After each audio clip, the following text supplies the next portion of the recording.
As your AAHKS president, I want to state that we, like you, are extremely disappointed at the cuts that CMS has proposed for the CPT values of total hip and knee replacements.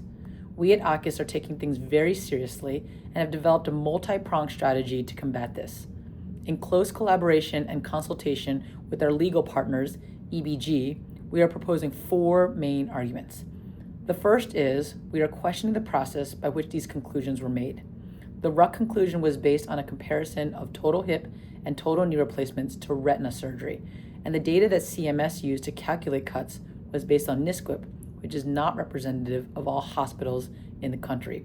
We are addressing these methodology inconsistencies with CMS. These are the points that will be strongly emphasized to Congress. Second, these cuts will reduce access to care. Surgeons will be less able to care for Medicare beneficiaries, leading to increased wait times for total hip and knee replacements, which is already happening in the UK and Canadian healthcare systems. The third is these cuts will drive healthcare consolidation, which in turn will lead to an increase in the cost of care. And the fourth is these cuts will be counterproductive to the goals of the Make America Healthy Again movement. Total hip and knee replacements, as we know, restore mobility and joint health, which allows Medicare beneficiaries to lead healthier, more active lifestyles. To execute this strategy, we created an AAHKS 2027 OPPS task force with deep expertise in advocacy that is a combination of the Presidential Line, Advocacy Committee, Health Policy Council, and past presidents. We are meeting nearly daily to ensure that we are advancing the initiatives of AAHKS in this ruling. We are also increasing the scope of our advocacy.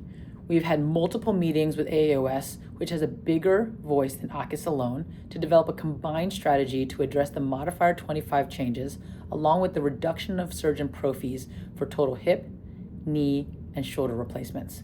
We are coming together for Orthopedic Advocacy Week, which is just around the corner, which will be a key time to reach out to our representatives. We can work together to increase our contribution to the Ortho PAC to make a significant impact in Washington, D.C., and have meetings with CMS and key congressional leaders to make our voices heard. Finally, we are also urgently exploring other opportunities to create stronger partnerships among arthroplasty surgeons that could represent orthopedic surgeons at a national level in a more impactful way. At this point, you may be asking, what can I do?